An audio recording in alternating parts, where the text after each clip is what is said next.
एक मुस्लिम ब्रादर इस्लामी मुल्क जहां के वीज़ा के ऊपर पाकिस्तान के लिए गैर अलानिया पाबंदी थी 2011 से, अब वो पाबंदी खत्म हो गई है। वो कौन सा मुल्क है, वहां पे अभी कितने पाकिस्तानी मौजूद हैं, सालाना कितना पैसा कमा कर वहां से पाकिस्तान भेजते हैं, और अब कौन कौन से ऐसे वीज़ाज हैं जो पाकिस्तानियों को बड़ी तेजी से जारी किए जा रहे हैं, उसकी वजूहात क्या है।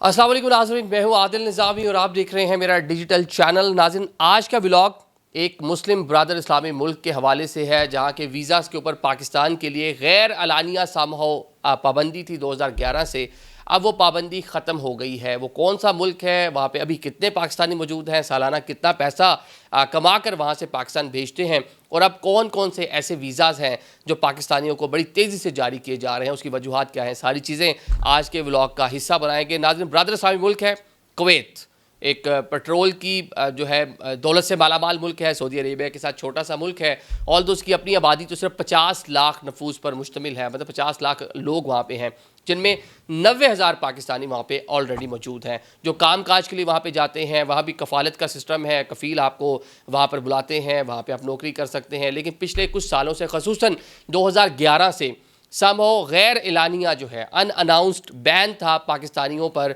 मुख्तलिफ कैटेगरीज़ के वीज़ाज़ के लिए। अनाउंस भी नहीं कर रखा था, लेकिन पाकिस्तान जब वीज़ाज़ के लिए अप्लाई करते थे तो एक लंबी क्यू, लंबा टाइम लगता था, जिसकी वजह से वहाँ के जो कफ़ील थे, जो पहले पाकिस्तानियों को तरजीह देते थे इंडियंस पर, बांग्लादेशियों पर, या आपके श्रीलंकन्स पर, या दीगर जो मुल्क हैं, तो जब तरजीह दी जाती थी पाकिस्तानियों को, तो तरजीह सिर्फ इसलिए ख़त्म होगी कि अब स्पॉन्सर लेटर वो भेजते थे तो पाकिस्तानी उस लिस्ट में शामिल थे जिनकी सिक्योरिटी क्लियरेंस होते हुए खासा टाइम लग जाता था। तो उनको बुलाते हुए इतना अच्छा खासा वक्त लगता था, तो उन्होंने कहा बस जाने दो पाकिस्तानियों को, दीगर जो मुल्क है वहाँ से लोगों को बुला लेते हैं।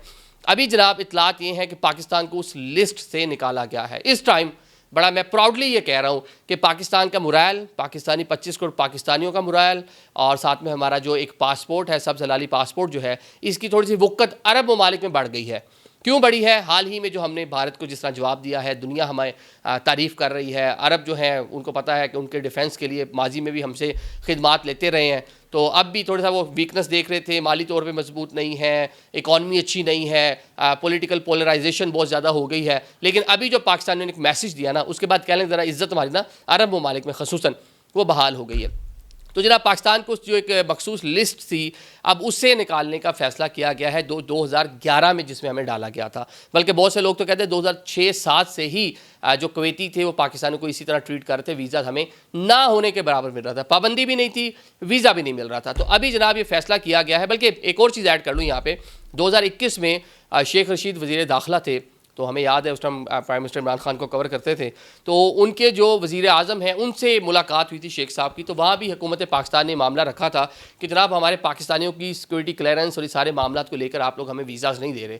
तो उसको जो थोड़ा सा कह लें कि रिलेट किया जाता था 2005-06 में यहाँ पे अफ़गानिस्तान, पाकिस्तान की सूरत हाल, आलमी फोर्सेस का यहाँ पे आना, जो चीज़ें वो माजी में यहाँ पे रही हैं, तो वो एक रीज़न बना के जो है पाकिस्तान को लेकर नेगलेक्ट किया जा रहा था। तो उस टाइम भी उन्होंने यकीन दहानी कराई थी शेख रशीद को, जी बड़ी जल्दी हम ये चीज़ें ख़त्म कर देंगे, आपको वीज़ाज़ वगैरह आसानी पैदा कर देंगे, लेकिन वो नहीं हुआ। लेकिन अब बिला आखिर जी 19 साल बाद ये जो है ये पाबंदी कह लें कि समहो जो अनअनाउंस थी वो लिफ्ट हो गई है, ख़त्म हो गई है।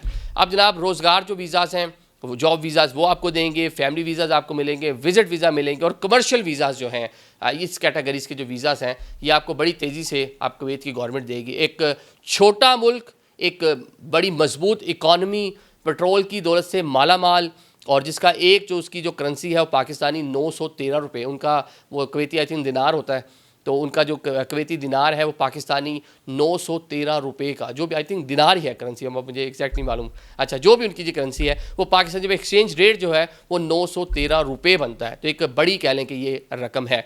अब जनाब वीज़ा का तरीक़ाकार इनका यही है कि स्पॉन्सर लेटर आपको चाहिए होगा, अगर आपने अप्लाई करना है उसके लिए कोई अच्छा सा कफ़ील वहाँ से ढूंढें, वो स्पॉन्सर लेटर देगा, सामो वही कामा वही कफ़ालत का ये सीन है, तो इसके ज़रिए आप बासानी जो है वहाँ पे जा सकते हैं। डॉक्टर ज़फ़र इकबाल जो वहाँ पे पाकिस्तानी सफ़ीर हैं, उन्होंने ये अदाद शुमार जो है वो जारी किए कि 90,000 पाकिस्तानी ऑलरेडी इस मुल्क में मौजूद हैं, सालाना $1 अरब जो हैं वहाँ से कमा कर तरसीलात ज़र की मद में पाकिस्तान भेजे जाते हैं। एक बड़ी ख़तीर रकम मैं इसको कहूँगा, तो मतलब बेजानी होगा कि 90,000 लोग हैं और वो $1 अरब जो हैं वो हर साल जो है पाकिस्तान भेजते हैं। अब ऑन द अदर साइड ये तो सिक्योरिटी मामलात थे और जो रीजन की सूरत हाल थी, उन्होंने अनाउंस बैन हम पे लगा रखा था।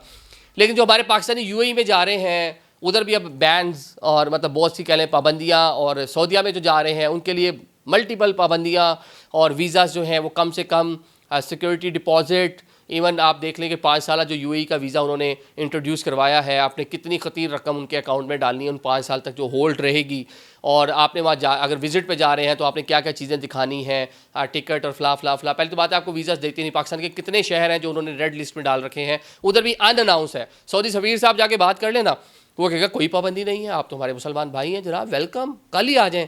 लेकिन जब वीज़ा अप्लाई करते हैं तो ऐसे रिजेक्शन होती है। किस दौर में तो ट्रैवल एजेंट आपको टिकट बाय करें दुबई का, वीज़ा मुफ्त में दे देते थे आपको, मैं तो मसला ही कोई नहीं था। लेकिन वहाँ पे आपको पाबंदियाँ जो हैं उनका सामना है। तो उसकी रीज़न हमारे अपने मामलात हैं, वहाँ इलीगल एक्टिविटीज़ में हैं।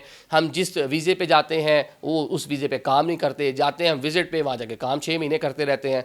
अच्छा, फिर उसके बाद वहाँ पे बैगिंग, जो आप भीख मांग रहे हैं वहाँ पे जाके, और उसके अलावा वहाँ पे जो फ्रॉडियाँ कर रहे हैं, मतलब मल्टीपल इस तरह की चीज़ें हैं, एक्टिविटीज़ जो पाकिस्तानी वहाँ पे कर रहे हैं, जिसकी वजह से वो आपसे तंग आए पड़े हैं। मतलब सिर्फ यूएई की मैं बात कर लूँ तो दूसरी कंट्री है वहाँ पे, मतलब पाकिस्तानी सबसे ज़्यादा इंडियंस हैं, दूसरे नंबर पर जो फॉरेनर्स हैं वो पाकिस्तानी हैं, लेकिन वो आपसे बड़े तंग हैं। इंडियन से भी तंग है लेकिन आपसे कुछ ज़्यादा ही तंग है। हुकूमत पाकिस्तान को बारहा वो इस हवाले से कह चुके हैं, जनाब अपने बंदों को समझाएं, इनका दिमाग से सीधा करें, ये ठीक नहीं हो रहा है, यहाँ के 2 नंबरियाँ कर रहे हैं। तो चलें, अब 19 साल बाद एक आपका ब्रदर इस्लामी मुल्क आपके लिए अपने दरवाजे खोल रहा है, तो उसके अंदर कोई नेगेटिविटी नहीं कीजिएगा, 2 नंबरियाँ नहीं कीजिएगा, बंदे के बच्चे बने, उनके जो कह लें कि जो उनके कवानीन हैं, जो इमिग्रेशन कवानीन हैं, जो वहाँ के कफ़ालत के हवाले से कवानीन हैं, उनको ओबे करें, अच्छे से चलें, आपके लिए अच्छी अपॉर्चुनिटी होगी, वहाँ आप जाके जॉब कर सकते हैं। वैसे ही पाकिस्तानी अगर देख लें तो तकरीबन 1 करोड़ पाकिस्तानी दुनिया के मुख्तलिफ ममालिक में मौजूद हैं जो वहाँ से काम काज कर रहे हैं, और वो पाकिस्तान के एम्बेसडर्स हैं दुनिया के अंदर, पैसा कमा रहे हैं, जो पाकिस्तान भेज रहे हैं, जो पाकिस्तान की इकॉनमी में, पाकिस्तान की ग्रोथ में काम आ रहा है। Thank you so much.